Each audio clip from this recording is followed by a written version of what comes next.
Mr. Genuis joins us now on Forum Daily. Welcome back to the show, sir. Thank you very much. Always a pleasure to be with you, and thank you for bringing light to this important topic. So, sir, what do we know so far about these detention camps in Xinjiang?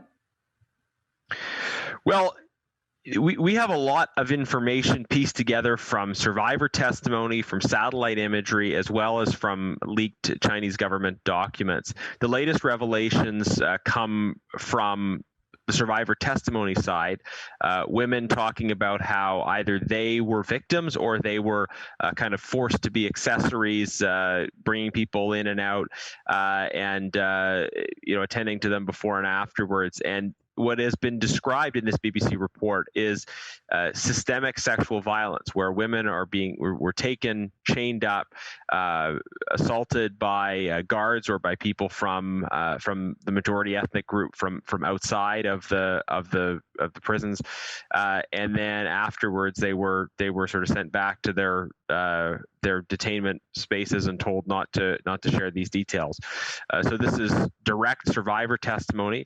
We speak often about believing women who talk about being victims of sexual violence. And I think when you hear some politicians saying, "Oh, we need further investigation," I think we need to really see that for what it is, and that is a failure to believe the testimony of these survivors who are coming forward to talk about these systems that are in place inside of these modern concentration camps.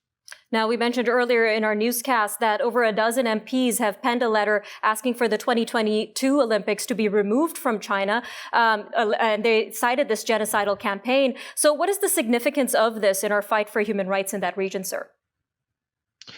Well, this letter about the Olympics is very important. I know we had members of all parties sign on to the letter, and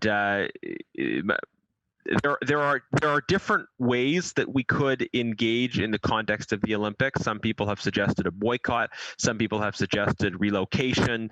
Some have suggested really being very intentional about highlighting the plight of victims in the context of participation in the Olympics. Some of these are different strategies that have been suggested.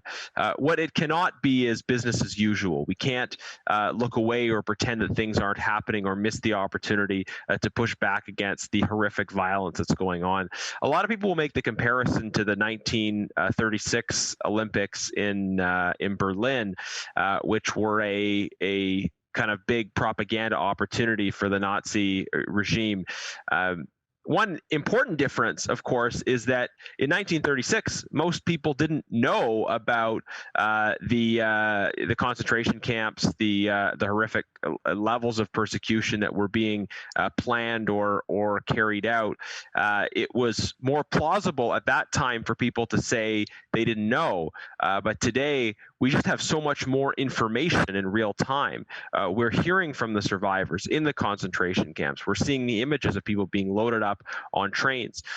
So the information we have about the persecution of Uyghurs is actually much clearer and more imminent than would have existed in other parts of the world at the time of of those infamous games in Berlin.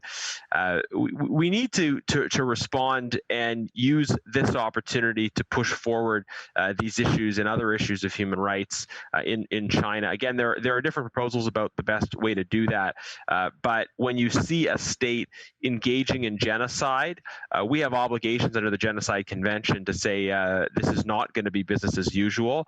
We're going to use all the tools we can to protect innocent people from further violence. All right, sir, we're definitely going to have to follow this story further and have you back on the show to talk about this important topic. But thank you again for your time on our show, sir.